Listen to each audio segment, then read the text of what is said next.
ఆత్మ సర్వగతమైన కారణం చేత నిత్యాప్త స్వరూపత్వాత్ సర్వేణ బ్రహ్మణ ఆకాశస్యేవ. ఆకాశం ఎట్లాగైతే సమస్తాన్ని వ్యాపించున్నందువల్ల సర్వం తన దగ్గరే ఉన్నారనుకుంటున్నారో, దీనికి ఉపమానం ఏంటి అంటే, నారద మహర్షి కృష్ణ భగవంతుడి దగ్గరికి పోయి, అంతమంది గోపికలను పెట్టుకున్నావయ్యా 16,000 మందిని, నాకు ఒక్కరిని విత్తబోయలేదా అన్నాడంట. అట్లాగే తీసుకొని 10 మందిని తీసుకో, అయితే నేను ఏ ఇంట్లో లేనో ఆ ఇంట్లో వాళ్ళని పట్టుకొని పోవయ్యా అన్నాడు ఆయన. నేను ఏ ఇంట్లో అయితే లేనో ఆ ఇంట్లో వాళ్ళని పట్టుకోమన్నాడు. నిజమే కదా, 16,000 మంది దగ్గర ఒక్కసారి ఎట్లా ఉంటాడులే, మనకు కావాల్సిన వాళ్ళని తీసుకుపోవచ్చు అనుకున్నాడు ఆయన. సరే, ఒక ఇంటికి పోయే వరకు అక్కడ ఏమో తలంటుకుంటున్నారు, ఇంకో ఇంటికి పోతున్నామో స్నానం చేస్తున్నాడు, ఇంకో ఇంటికి పోతున్నామో గుడ్డలు కట్టుకుంటున్నాడు, ఇంకో దగ్గరికి పోతున్నామో టిఫినో భోజనం ఏదో చేస్తూ ఉన్నాడు. ఎక్కడెక్కడికి పోతే అక్కడెక్కడ ఒక క్రియలో ఉన్నాడు. ఆయన లేనిది ఎక్కడ? ఇందు కలడు అందు లేడను సందేహములు అంటున్నాడు కదా. ఆకాశం ఎట్లాగైతే సర్వత్రా నిండి ఉందో, సర్వాన్ని పొంది ఉందో, అట్లాగే బ్రహ్మ కూడా సర్వగతమైన ఉన్నందువల్ల అది పొందబడే ఉంది. ఇంకా ఆప్తం ఎట్లని చెప్పగలుగుతాం దాన్ని? ఆకాశం ఎట్లయితే సర్వాన్ని అంటిపెట్టుకో ఉందో అట్లాగే బ్రహ్మం కూడా సర్వగతమై ఉంది. అందుకొరకే అది పొందబడే వస్తువు కూడా కాదు, అందుకొరకే ఆప్యం కాదు. ఒకవేళ నీ స్వరూపానికంటే, ఎందుకంటే నేను జీవుణ్ణి బ్రహ్మం అని అంటావు కదా, ఒకవేళ అంటే ఏమంటావు, నేను జీవుణ్ణి నేను బ్రహ్మం అని అన్నా కానీ అది నీ దగ్గరే ఉంది, నువ్వు తెలుసుకోకపోవచ్చు కాక. ఘట ఏమంటుంది అంటే నాలో ఉంది, ఘటాకాశమే మహాకాశం లేదంటావు. నువ్వు ఘటం ఎక్కడుంది? మహాకాశంలోనే ఉంది. మహాకాశంలోనే ఉంది ఘటం కూడా. ఘటంలో ఉన్న ఆకాశం కూడా మహాకాశమే. ఒకవేళ నేను జీవుని బ్రహ్మం వేరనుకుంటే కూడా నువ్వు ఎక్కడున్నావు? నేనన్నవాడు బ్రహ్మమందు ఉండే నేను కాదనుకుంటున్నావు. అందరూ అప్పటికి కూడా ప్రాప్తమై పొందవలసింది కాదు, ఆప్యము కాదు. ఆప్యం అనే దానికి వీలు లేదు. అందుకొరకే నిత్యాప్త స్వరూపత్వాత్ సర్వేన అన్నారు. ఒకదాని కాదు, సమస్త జీవుల ద్వారా నిత్యము ఆప్త పొందబడి ఉన్నందువల్ల ఎట్లా? ఆకాశస్యేవ బ్రహ్మణ. ఆకాశం ఎట్లాగైతే సర్వగతమైందో అందుకొరకే ఆకాశవత్ సర్వగతశ్చ నిత్య అన్నారు. యథాకాశస్థితో నిత్యం వాయు సర్వత్ర గోమాం తదా సర్వాణి భూతాని మస్తానిత్యుపధారయ. అక్కడక్కడ భగవద్గీత వాక్యం ఎట్లా అవుతుంది? ఎట్లా? మస్తానిత్యుపధారయ. ఆ బ్రహ్మమందే ఉన్నాయంటే సమస్త భూతాలు. బ్రహ్మాన్ని లేని వస్తువు ఎక్కడ? బ్రహ్మాన్ని అంటిపెట్టుకొని జీవుడు ఎక్కడున్నాడు? ఇంకా ఉన్నాడా? ఇప్పుడు ఆ వస్తువు నీ దగ్గర ఉంటే నువ్వు పొందినట్టా కాదా? నీ దగ్గర లేకపోతే పొందినట్టు కదా. బ్రహ్మం ఎక్కడో ఉంది, పోయాలని ఉందా? నువ్వు బ్రహ్మం కంటే వేరనుకున్నా పొందే ఉన్నావు, అదే అనుకున్నా పొందే ఉన్నావు. ఇక్కడ విభాగం తెలిసిందా మీకు? నేననుకున్నా పొందే ఉన్నావు, నేను కాదనుకున్నా నువ్వు తెలుసుకోకపోవచ్చు, కానీ దాని అందే ఉన్నావు. దాని అందే ఉండి లేననుకుంటున్నావు, దాని అందే ఉండి లేననుకుంటున్నాం, వేరనుకుంటున్నావు కూడా. అందువల్ల ఆకాశం ఎట్లా ఇది అంటిపెట్టుకుందో ఆ బ్రహ్మం కూడా అందరూ అంటిపెట్టుకోండి. నాపి సంస్కారం. 4వది ఏంటిది? సంస్కారము. నాపి సంస్కార్య మోక్ష. మోక్షము సంస్కరింపబడేది కూడా కాదు. సంస్కారం అంటే ఏంటిది? సంస్కారం అంటే మాలిన్యాన్ని తొలగించడము అన్నాడు. అది వాగ్రూప మాలిన్యం కావచ్చు, మనోమాలిన్యం కావచ్చు, శారీరక మాలిన్యం కావచ్చు, స్థూలము కావచ్చు, సూక్ష్మం కావచ్చు, ఏదైనా మాలిన్యమే. దాన్ని తొలగించాలంటే సంస్కార్యము అన్నారు. ఎట్లాగా? పొడ్లు ఉన్నాయి, పొట్టు తీసేసి ఏమైంది? సంస్కారమైంది. ఆ బియ్యాన్ని అన్నంగా చేసి ఏమైంది? అదొక సంస్కారమైంది. ఈ విధంగా ఒకవేళ మోక్షము లేదు బ్రహ్మము సంస్కార్యం అంటావా? అట్లా కూడా కాదు. ఎందుకు? ఏన వ్యాపారం అపేక్షేత అంటే సంస్కార్యం అంటే అక్కడ క్రియ జరగాలిగా. కొట్టడమో, దంచడమో, లేకపోతే వండడమో ఏదో ఒకటి క్రియ జరగాల. క్రియ జరిగితే కదా సంస్కరింపబడుతుంది. అసలు అక్కడ ఏ వాగాది ఇంద్రియాలు పోయేదే లేదు, సంస్కరించేది ఎట్లాగా? ఆ తత్వానికి ఏదో వ్యక్తి పోయి సంస్కరించాల. అక్కడ అసలు క్రియ జరిగేదానికి అవకాశమే లేదు, ఏ ఇంద్రియం కూడా అక్కడ పోయే లేదు, ఇంక నువ్వు దాన్ని సంస్కరించేది ఎట్లా? అందుకొరకు సంస్కార్యం కూడా కాదు అన్నారు. అందుకొరకే ఏన వ్యాపారం అపేక్షేత సంస్కారో హి నామ సంస్కార్యస్య గుణాధానేనవ దోషాపనయనేనవ. సంస్కారం అంటే రెండు రకాలుగా ఉంటాయి. సంస్కారము ఒకటేమో ఉన్న గుణాన్ని మెరుగుపెట్టడము. ఇప్పుడు బంగారం ఉంది, అది మెరుగుపడే ఉంది, ఇంకా రుద్దుతా ఉంటే ఏమవుతా ఉంటుంది ఒకటి. లేదా దోషాపనయన, ఉన్న దోషాన్ని తొలగించడం అన్నా కావాలి. మలినంగా ఉంది, అది అగ్నిలో వేస్తే ఏమైంది? శుద్ధమైంది. లేదా ఉన్నదాన్ని గట్టిగా అంటే ఉన్నదాన్ని, ఉన్న గుణాన్ని పెంచడమైనా కావాలి సంస్కార్యం అంటే, లేదు ఉన్న దోషాన్ని తీసివేయడమైనా కావాలి. దాని సంస్కారం యొక్క ముఖ్య లక్షణం అవునా కదా. అందుకొరకు ఇక్కడ ఏమంటున్నారు అంటే సంస్కారం అంటే అర్థమేమి? సంస్కార్యస్య అంటే ఏ వస్తువునైతే మనం సంస్కరించాలి అని అనుకుంటున్నామో ఆ వస్తువు ఏంటిది అంటే గుణాధానేన, అంటే ఉన్న గుణాన్ని ఆదానం అంటే ఇంకా బాగా ఎక్కువ చేసేదానికైనా, లేదు దోషాపనయనేనవా లేదు దానిలో ఉన్న దోషాన్నైనా తీసివేయాలి. ఈ రెండే సంస్కారం యొక్క ముఖ్య లక్షణాలు. కానీ ఇక్కడ నా తవద్ గుణాధానేన సంభవతి నా అనాధేయ ఆ అతిశయ బ్రహ్మస్వరూపత్వాన్ మోక్షస్య. బ్రహ్మస్వరూపమైన మోక్షం ఏదైతే ఉందో ఇంకా దానికి అసలు గుణాలే లేవు, గుణాధానం చేసేదే ఉంది. మోక్షస్వరూపానికి బ్రహ్మానికి అసలు గుణాలే లేవు, గుణాధానం లేదు. పోనీ ఇంకా ఉన్న మా దోషాన్ని తొలగిస్తామంటే దోషం కూడా లేదు. అక్కడ గుణము లేదు, దోషం లేదు. అందాలు ఎట్లా ఉంది అంటే అది అట్లాగే ఉంది. దాన్ని చేసి సంస్కారం ఎట్లా చేస్తావు? సంస్కార్యం కూడా కాదు. రెండు కావాలి సంస్కారానికి, రెండు కావాలి కదా. ఉన్నదన్నా వృద్ధి కావాలి, లేదు దోషమైనా పోవాలా. ఇందులో అది లేదు, గుణము లేదు, దోషం లేదు. ఇంక సంస్కారం ఎట్లా చేస్తావు? మోక్షానికి లేదు, అబ్రహ్మానికి చేసే అవకాశం లేదు. నాపి దోషాపనైనా ఎందుకు? నిత్యశుద్ధ బ్రహ్మస్వరూపత్వాన్ మోక్షస్య. మోక్షంలో దోషం ఉంది అంటే అది మోక్షమే కాదు. ఎందుకంటే నిత్య శుద్ధ బుద్ధ ముక్త స్వభావం. శుద్ధం అంటే మాలిన్యం లేడు, బుద్ధం అంటే జ్ఞాన స్వరూపము, ఆ ముక్తం అంటే ఆ అవిద్యాది దోషాల చేత ముక్తమయ్యే ఉంది. దాని పేరు మీ మోక్షం అంటే. అందుకొరకే ఇంక సంస్కార్యం కూడా కాదు. అందుకొరకే మొదలు ఆప్తం కాదు, వికార్యం కాదు, ఏంటిది సంస్కార్యం కాదు, మొదటిది ఏంటిది ఉత్పాద్యము కాదు. ఉత్పాద్యము కాదు, వికార్యము కాదు, ఆప్యము కాదు, సంస్కార్యం కాదు. అన్నాడు. 4 అంటే క్రియలు ఈ 4 ఉంటాయి కాబట్టి మోక్షం లేదా బ్రహ్మమందు ఈ 4 జరిగే అవకాశం లేదని ఇవన్నీ అసలుగా పోయేట్టు అక్కడ కూడా చెప్పాను. మన జ్ఞాపకం ఉంటాయి కదా. ఎక్కడ నైష్కర్మ సిద్ధిలో కూడా మనం చెప్పుకున్నాము. ఇక్కడే తత్వమసి మహావాక్యాన్ని గుర్తు చేస్తూ అక్కడ చెప్పబడింది.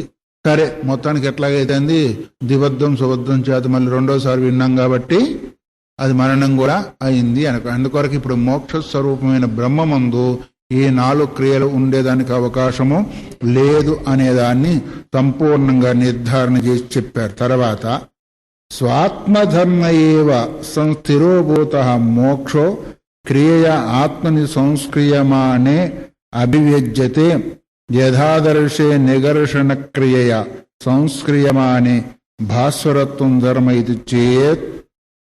ఇంక మళ్ళీ ప్రశ్న వేస్తున్నాడు. ఏదో ఒకటి వేయాలి కదా పూర్వపక్షం. ఏదో ఒక పుల్ల పెడితే కానీ దానికి సమాధానము వస్తుంది. మన ఏమైనా చెప్తే ఏదో ఒక సాకు చెప్తా ఉంటారు కదా. ఆ సాకు చెప్పకపోతే చివట్లు పడతాయని అది లోపల ఉంటుంది కదా. ఆ సాకు చెప్తే చివట్లు పడేది పోతుంది. అందుకొరకు వీడు కూడా ఏదో ఒక పుల్ల వేయాలి కదా. పుల్ల వేస్తే గానీ మా దారికి వస్తాడని వానికి ఉంటుంది. అట్లా ఏమంటున్నాడు ఇక్కడ? స్వాత్మధర్మ ఏవ ఆత్మధర్మమందు తిరోభూతో మోక్ష అంటే ఆత్మధర్మమందు తిరోహించినందువల్ల అతని నుంచి పోయినందువల్ల ఎట్లాగా అంటే నిత్య శుద్ధ ముక్తత్వాది రూపం ఉన్నారు కదా మోక్షము. మళ్ళీ పాపాది దోషాల చేత మలినం అవుతుంది కదా. అటువంటప్పుడు దాన్ని తోసివేసుకునే దాని కొరకు, తీసివేసే దాని కొరకు ఏదో ఒక క్రియ చేయాలి కదా. ఎట్లాగైతే అద్దములో ముఖం బాగా కనిపించలేదు అనుకోండి, అప్పుడు ఏం చేస్తాము? ముఖం మీద అంత ముఖాన్ని దురుస్తాం కదా. పోనీ అద్దాన్ని దురిస్తే పర్వాలేదు, ముఖాన్ని ఏమైనా దురుస్తారేమో. ఎందుకని ముఖం కనిపించలేదని, ముఖం బాగాలేదని ఎవరో అద్దాన్ని పగలు కొట్టారంట. అట్లాగే మీరేమన్నా ముఖం బాగాలేదని అద్దాన్ని పగలు కొడతారేమో అనుకున్నాను. సరే, ఇప్పుడు ఏం చేస్తాము? ముఖం బాగా కనిపించకుంటే అద్దాన్ని బాగా తుడుస్తామా లేదా? నిఘర్షణ అంటే బాగా ఘర్షణ చేయడం. మామూలు ఇట్లా అన్నాం అనుకోండి, పోలేదు, మళ్ళీ ఏం చేస్తాం? బాగా రుద్దుతాం, అప్పటికి పోలేదు, ఇంకా బాగా రుద్దుతాం కదా. అట్లాగే ఎట్లా అయితే అద్దాన్ని ఘర్షణ చేసినందువల్ల దానిలో ఉన్న భాస్వరత్వం సంస్కరింపబడిందా లేదా? సంస్కరింపబడినందువల్ల నీ ముఖం శుద్ధంగా కనిపించింది. అట్లాగే మోక్షం కూడా పాపాది కార్యాల చేత ఏమైంది అంటే అది మాలిన్యాన్ని పట్టింది కాబట్టి అప్పుడు నిఘర్షణాదుల చేత ఇంకేదైనా క్రియ చేత సంస్కరించేదానికి అవకాశం ఉంటుంది కదా అని పూర్వపక్షం శంక వేశాడు. మళ్ళీ వాళ్ళ సందేహం ఉచితమైందా కాదా? మోక్షాన్ని కూడా పాపం అంటుకుంటుంది కదా. వాళ్ళన్నారు, ఇది సమాధానం, మీరు చెప్పేది సమాధానం. వాళ్ళనేది శంక ఎట్లా అట్లాగే నేను ఇరికించాలి కదా, అందుకొరకు దాన్ని వేసారు. ఎందుకంటే అద్దంలో ముఖం కనిపించకుంటే బాగా రుద్దుతున్నాము, రుద్దినందువల్ల మాలిన్యం పోయింది, అప్పుడు ఏదైతే ఉందో ముఖం బాగా కనిపించింది. అట్లాగే ఇక్కడ కూడా మరి మోక్షం నిత్యశుద్ధ ముక్త స్వరూపం అయినప్పటికీ పాపాది రూపం మలం చేత మరి ఆచ్ఛాదింపబడినందువల్ల అప్పుడు ఏమవుతుంది అంటే ధర్మము లేదా ఉపాసన వగైరా చేసినందువల్ల సంస్కరింపబడి శుద్ధం అవుతుంది కదా. సంస్కార్యము మోక్షం అని అంటే నష్టం వచ్చింది నీకు. మరి అంటే నువ్వు జపం ఎందుకు చేస్తున్నావు, ధ్యానం ఎందుకు చేస్తున్నావు, ఇంకేదేదో చేస్తున్నావు, ఎందుకు చేస్తున్నావు? సంస్కారం కొరకే కదా. మరి ఏది కాదు అంటావేంటి?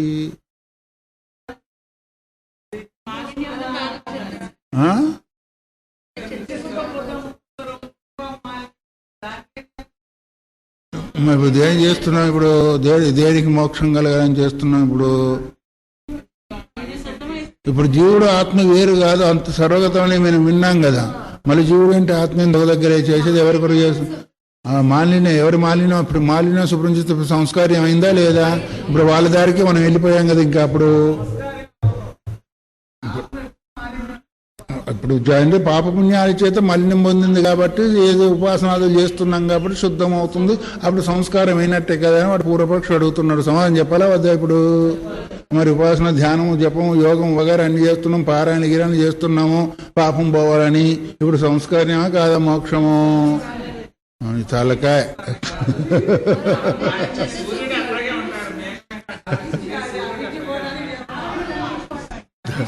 ఇప్పుడు మోక్షాన్ని గురించి వాడు అడిగేది, మోక్షం శుద్ధమయ్యేదానికి కాదు మనం ఉపాసన చేసేది. ఆ తర్వాత సమాధానం. అందువల్ల వాడి ప్రశ్న అది. ఆ ప్రశ్న ఏంటి అంటే ఇట్లా కావచ్చు కదా అంటే కాదు. ఎందుకు? క్రియాశ్రయత్వాను అనుపపత్తేరాత్మన. అది క్రియకు ఆశ్రయమే కాదు ఆత్మ. ఎందుకంటే క్రియకు ఆశ్రయం అవుతే అప్పుడు ఏదైనా సంస్కారం చేసేదానికి అవుతుంది. క్రియ కావాలంటే ఏం కావాలా? కర్త కావాలా, కర్మ కావాలా, వస్తువు కావాలి, దృశ్యం కావాలా. సంస్కారం కావాలంటే ఇప్పుడు ఇది ఒక బంగారు వస్తువు అనుకోండి. ఈ బంగారు వస్తువును రుద్దేదానికి క్రియ కదా, రుద్దేది క్రియ. రుద్దే క్రియకు ఆశ్రయం ఏమైంది? ఈ వస్తువు అయింది. రుద్దేవాడు వేరుగా ఉన్నాడు. అంటే క్రియకు ఆశ్రయమైనప్పుడు కదా ఆ బ్రహ్మమో మోక్షమో అప్పుడు సంస్కరించేదానికి అవకాశం ఉంటుంది. అక్కడ క్రియకు ఆశ్రయమే కాదు, విషయమే కాదు. అటువంటిప్పుడు నువ్వు సంస్కారం ఎట్లా చెప్పగలుగుతావు? దాన్ని చెప్పలేవు. ఇక నీ అర్థమేమో క్రియకు ఆశ్రయం అయింది, స్థూల వస్తువు కాబట్టి. అది సూక్ష్మ వస్తువు కాబట్టి క్రియకు ఆశ్రయమే అవకాశమే లేదు. ఇంకా దానికి మరి సంస్కారం చెప్పేదానికి ఎట్లా అవకాశం ఉంటుందని సిద్ధాంతి యొక్క సమాధానము. ఎందువల్ల క్రియాశ్రయత్వానుపపత్తే ఆత్మన, క్రియకు ఆశ్రయం అయ్యే అవకాశమే లేదు. ఎట్లా? యదాశ్రయా హి క్రియ తం అవికుర్వతి నైవ ఆత్మానం లభతే. యదాశ్రయా హి క్రియ తం అవికుర్వతి అంటే ఈ క్రియ దేన్నైతే ఆశ్రయించి ఉందో దాన్ని వికారం చేయకుండా నైవాత్మానం లభతే. దాని ఇప్పుడు క్రియ దేన్ని ఆశ్రయించింది? కర్తను ఆశ్రయించి ఉంది. ఆ క్రియ వస్తువును సంస్కరింపజేస్తుందా లేదు కర్తను సంస్కరింపజేస్తుందా? సంస్కరింపబడే వస్తువును సంస్కరిస్తుంది కానీ దేని ద్వారా, ఎవరి ద్వారా, ఏ కర్త ద్వారా ఇది జరుగుతుందో ఆ కర్తను సంస్కరింపజేయడం లేదు కదా. అట్లా ఇక్కడ కూడా యదాశ్రయాహి క్రియ ఎవరినైతే ఆశ్రయం చేసుకొని ఉందో, ఎవరిని ఆశ్రయం చేసుకుంది? అటు వస్తువును ఆశ్రయం చేసుకుంది, ఇటేమో కర్తను కూడా ఆశ్రయం చేసుకొని ఉంది. రెండు, కర్త లేకపోతే అక్కడ క్రియ కూడా జరగదు, వస్తువు లేకపోయినా క్రియ జరగదు. అందువల్ల తమ అవికుర్వతి అంటే ఆ కర్తను వికారించేయకుండానే నైవ ఆత్మానం లభతే, అది ఆత్మను పొందేదానికి అవకాశము లేదు. ఏది? ఆత్మ క్రియయ విక్రియేత అనిత్యత్వాత్మన ప్రసజ్యేత. ఒకవేళ ఆత్మ క్రియ చేత విక్రియం పొందుతుంది అంటే ఆత్మ కూడా అనిత్యమైపోతుంది. ఎందుకంటే ఏ వస్తువు క్రియ చేత వికారాన్ని పొందుతుందో ఆ వస్తువు అంతా కూడా లోకంలో అనిత్యం అన్నట్టుగానే ఒకవేళ ఆత్మ కూడా క్రియ చేత వికారాన్ని పొందుతుంది, క్రియకు ఆశ్రయమైంది అంటే ఆత్మ కూడా అనిత్యమైపోతుంది, నీ మోక్షం కూడా అనిత్యము అయిపోతుంది. అందుకొరకు అది దేనికి ఆశ్రయం కాదు. ఎందుకు? అవికార్యోయం ఉచ్యతే, అవికార్యోయం ఉచ్యతే అని ఎక్కడుంది? ఆ భగవద్గీతలో నాకు తెలిసి ఎక్కడుంది? 2వ అధ్యాయం 3వ అధ్యాయం చెప్పండి పూర్తిగా. అవికార్యోయం ఉచ్యతే తస్మాదేవం విదిత్వైనం నానుశోచితమర్హసి. దానికి ముందు చెప్పండి. ఇంకా అచ్చేద్యోయం దాహ్యోయం అక్లేద్యోయము. మొత్తానికి ఏంది? అవికార్యోయం ఉచితని చెప్పారు కదా, అవికారి అని చెప్పారు. ఎందుకు అవికారి? వికారం దేనిలో కలుగుతుంది? స్థూల పదార్థాల వికారం కలుగుతుంది, సూక్ష్మ వికారం కలగదు. అందుకొరకు ఇది సూక్ష్మమైంది, అందువల్ల దాని దగ్గరికి ఏ ఇంద్రియాలు కూడా పోవు కాబట్టి ఇంకా అక్కడ వికారం కలిగే అవకాశం లేదు, క్రియ కూడా జరిగేదానికి అవకాశం లేదు. అందువల్ల క్రియకు ఆశ్రమం అయితే కదా అక్కడ. ఒకవేళ క్రియకు ఆశ్రమం అయింది అంటే ఆత్మ కూడా అనిత్యమైపోతుంది. ఆత్మ అనిత్యం అని ఎవరు ఒప్పుకోరు. ఆఖరికి స్వర్గం పోయే వాళ్ళు కూడా ఒప్పుకోరు. అక్కడ ఆత్మ ఉంటుంది కాబట్టి అక్కడ పోయి స్వర్గాన్ని పొందుతారని అంటారు. ఆత్మ అందరు నిత్యమే అంటారు. అందులో క్రియకు ఆశ్రమం అవుతున్నప్పుడు ఆత్మ కూడా అనిత్యం అవుతుంది అని అవికార్యోయముచ్చితే ఇది చేయమాదీని వాక్యాన్ని బోద్ధేరన్. ఒకవేళ అది మరి వికారం అవుతుంది అంటే అవికార్యముచ్యతే అని ఈ వాక్యాలు బాధింపబడతాయి, అంటే వ్యర్థం అయిపోతాయి. ఇలాంటి వాక్యాలు స్మృతి వాక్యాలు. స్మృతిని అందరూ ఆదరించవలసిందే, మీరు ఆదరించవలసిందే, మేము ఆదరించవలసిందే. అందుకొరకు అవికార్యోయముచ్యతే అని ఇలాంటి వాక్యాలన్నీ కూడా నువ్వన్న ప్రకారం అయితే అవి బాధింపబడతాయా లేవా? బాధింపబడడం అంటే దాని యొక్క అర్థం వ్యర్థమైపోతుంది. అందుకొరకు ఆత్మ వికారాన్ని పొందే అవకాశము లేదు. అందుకొరకు మోక్షం కూడా. అందుకొరకు తచ్చ అనిష్టం. ఆత్మ అనిత్యం అంటే ఎవరు ఒప్పుకోరు. తచ్చ అనిష్టం అంటే అది ఎవరికి ఇష్టమైన వస్తువు, ఇష్టమైన పని కాదు. సాధ్యమైనంత వరకు ఏంటిది? ఈ ఆస్తిక దర్శనాలు ఆత్మను నిత్యంగా చెప్పుకుంటాయి కానీ అనిత్యంగా చెప్పవు. అవునా? మరి ఒకవేళ క్రియకు ఆశ్రమైనందువల్ల అనిత్యత్వాపత్తి వస్తుంది, అనిత్యమైనందువల్ల నశించిపోతుంది అని అంటే మరి ఆత్మను అనిత్యం అని అందరూ ఒప్పుకుంటారా? మీరు మాత్రం ఒప్పుకుంటారా? ఒప్పుకునే అవకాశము లేదు అని. తచ్చానిష్టం తస్మాత్ న స్వాశ్రయ క్రియాత్మన స్వాశ్రయ క్రియాత్మన సంభవతి. అందువల్ల ఆత్మయందు క్రియ మొదలైనది జరిగే అవకాశము లేదు. అందువల్లనే అన్యాశ్రయాస్తు క్రియాయా అవిషయత్వాన్న తయ ఆత్మ సంస్క్రియతే. క్రియ ఎట్లాంటిది? అన్యాశ్రయం, స్వాత్మాశ్రయం కాదు. అన్యాశ్రయం అంటే తనకంటే భిన్నమైన వస్తువు ఎందుకు క్రియ జరుగుతుంది కానీ తన ఎందు క్రియ జరగదు. ఇప్పుడు శరీరాన్ని రుద్దుతున్నావు, స్నానం చేస్తున్నావు వగైరా, ఇప్పుడు మరి నీ ఎందుకు క్రియ జరుగుతుందా లేదా? మరి జరుగుతుంది. ఇప్పుడు మరి అన్యాశ్రయం ఏమన్నారు కదా, నీకంటే భిన్నమైన వస్తువు ఎందుకు క్రియ జరుగుతుందన్నావు కదా. అమ్మా, అంత మాత్రం తెలుసుకుంటే పర్వాలేదు, నాకంటే భిన్నంగా శరీరంగా ఉంది అనుకుంటే. కానీ ఇప్పుడు అక్కడ అన్యాశ్రయం, క్రియ ఎప్పుడు కూడా స్వాశ్రయం కాదు, అన్యాశ్రయం అవుతుంది. అందువల్ల ఇక్కడ కూడా అన్యాశ్రయాయాస్తు క్రియాయా అవిషయత్వాన్న తయ ఆత్మ సంస్క్రియతే. అందువల్ల క్రియకు వేరే ఆశ్రయమైనందువల్ల, ఆత్మ ఆశ్రయం కానందువల్ల ఏదైతే క్రియకు ఆశ్రయం అవుతుందో అదే సంస్కరింపబడుతుంది కానీ ఆశ్రయం కాని వస్తువు సంస్కరింపబడే అవకాశం లేదు. అందువల్ల క్రియకు ఆత్మ విషయం కాదు కాబట్టి ఆత్మ సంస్కరింపబడేది కాదు అనేదాన్ని నిర్ధారణ చేశారు. అందువల్ల ఇక్కడ సంస్కరింపబడేది కూడా కాదు. మళ్ళీ ప్రశ్న, నేను ఇప్పుడు మిమ్మల్ని వేసిన ప్రశ్నే అక్కడ వేస్తున్నాడు.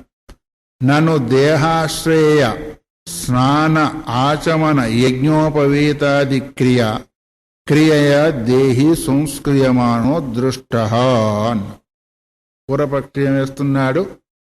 అంటే దేహాశ్రయ, దేహాన్ని ఆశ్రయించి ఉన్నందువల్ల క్రియలు ఏంటిది? ఒకటి స్నానము, తర్వాత ఏంటి ఆచమనాలు చేస్తూ ఉంటాడు, పూజ చేసేప్పుడు యజ్ఞ స్నానాంతే, భోజనాంతే, జపాంతే, స్నానమాచరేతు అన్నారు. యజ్ఞాంతే అని ఆచమనం చేయాలన్నారు. స్నానానికి ముందు ఆచమనం చేయాలా, స్నానం చేసిన తర్వాత ఆచమనం చేయాలా, జపానికి ముందు ఆచమనము, జపం తర్వాత ఆచమనం, యజ్ఞానికి ముందు ఆచమనం, యజ్ఞం తర్వాత కూడా ఆచమనం, భోజనానికి ముందు ఆచమనం, భోజనం తర్వాత కూడా చేస్తున్నారా? మరి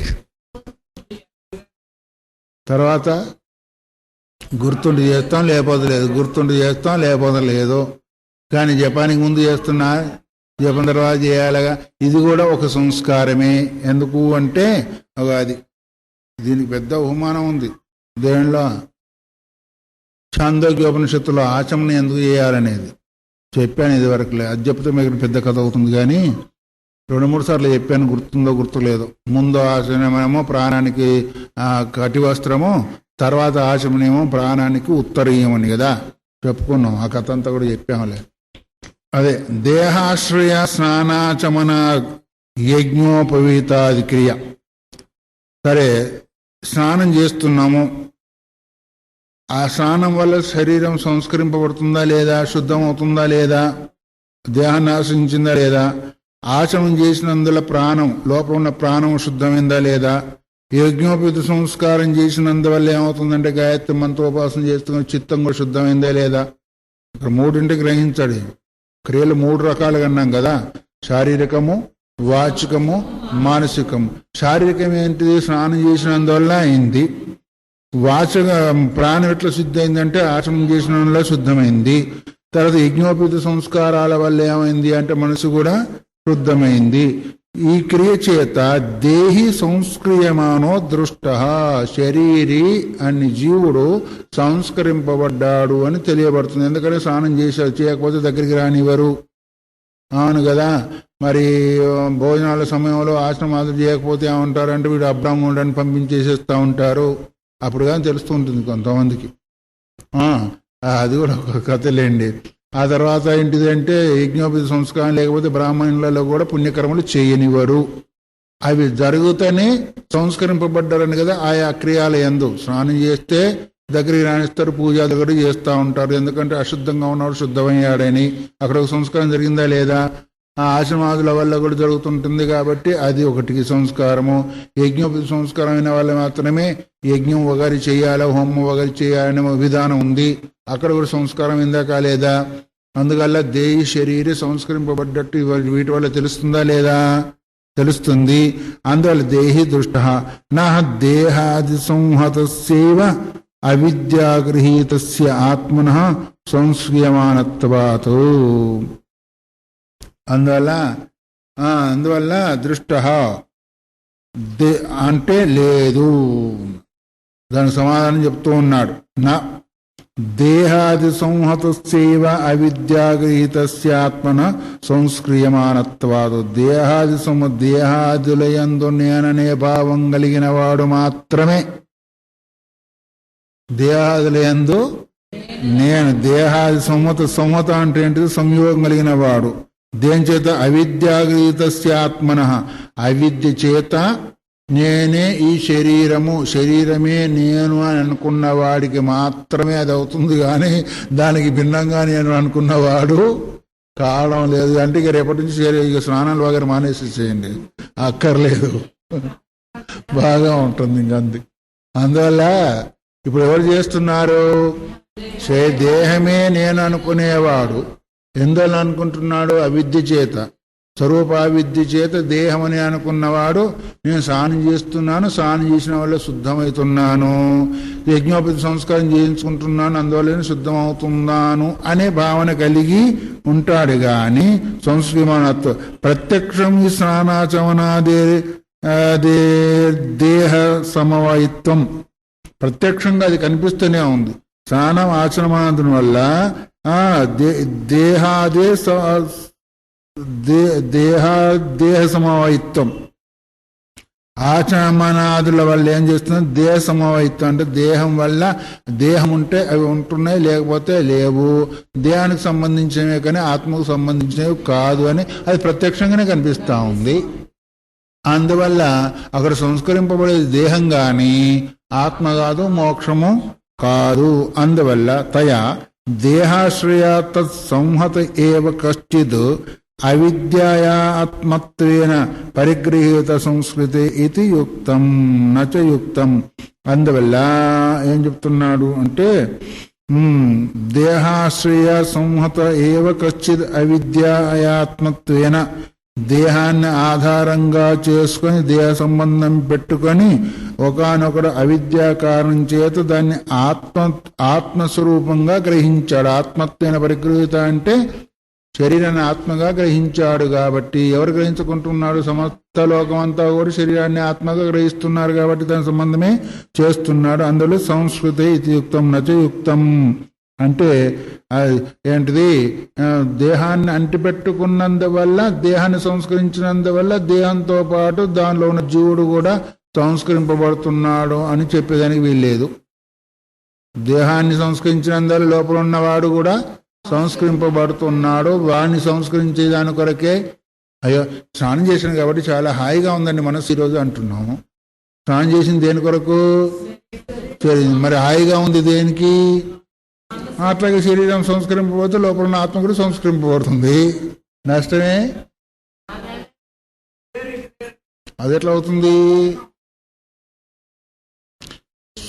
మనస్సు శరీరాన్ని అంటిపెట్టుకొని ఉంది కాబట్టి, మనస్సు శరీరాన్ని అంటిపెట్టుకుంది కాబట్టి ఇది శుద్ధమైనందువల్ల మనసు పవిత్రంగా ఉందన్నావు, అశుద్ధంగా ఉంటే మనసు బాగాలేదన్నావు.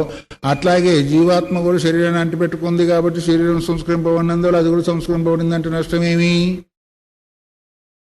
ఎందుకు కుదరదు? నచయుక్తం అని అట్లా అనేదానికి వీల్లేదు. ఎందుకు అంటే విను, యదా దేహాశ్రయ చికిత్సా నిమిత్తేన ధాతు సామ్యేన తత్సంహతస్య తదభిమానిన ఆరోగ్య ఫలం అహం అరోగ ఇది యత్ర బుద్ధిర్ ఉత్పద్యతే ఏం స్నానాచమన యజ్ఞోపవీతాదిన అహం శుద్ధ సంస్కృత ఇది యత్ర బుద్ధిరుత్పద్యతే సంస్క్రియతే అన్న. దేహాన్ని ఆశ్రయించిన యొక్క చికిత్సా నిమిత్తేన ధాతు సామ్యేన, ధాతు సామ్యం కలిగినందువల్ల రోగం వచ్చింది. అదే 3 ధాతువులు కదేంటిది? కఫవాత పిత్తాలు. ఈ 3 ధాతువుల్లో సామ్యం సామ్యం చేత ఏమైందంటే ఆరోగ్యంగా ఉన్నాడు సౌమ్యాస్థలో ఉన్నప్పుడు. తర్వాత అవి వేరుగా అయినప్పుడు రోగం వచ్చింది, దానికి చికిత్స చేశాము. అప్పుడు ఏం చేశాడు? తదభిమానిన, తన అభిమానం అంటే శరీరం పైన అభిమానం కలిగిన వాడు చికిత్స చేసినందువల్ల అహం అరోగ, నేను రోగం లేకుండా ఉన్నాను ఇప్పుడు అన్నాడు. అంటే అప్పుడేమో రోగం వచ్చింది, ఇప్పుడు చికిత్స జరిగినందువల్ల ఆరోగ్యం అయింది కాబట్టి నేను ఆరోగ్యంగా ఉన్నాను అంటాం.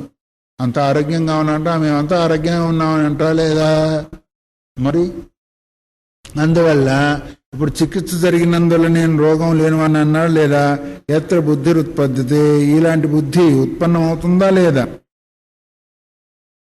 దేహాన్ని ఆశ్రయించిన ధాతు సామ్యత్వం చేత విషమత్వం చేత రోగము ఆరోగ్యం కలిగినందువల్ల ఇప్పుడు చికిత్స చేసుకున్నాను కాబట్టి నేను ఆరోగ్యంగా ఉన్నాను అంటున్నారా లేదా? ఎవరు? దేహాభిమానిన, దేహం పైన అభిమానం కలిగిన వాడు.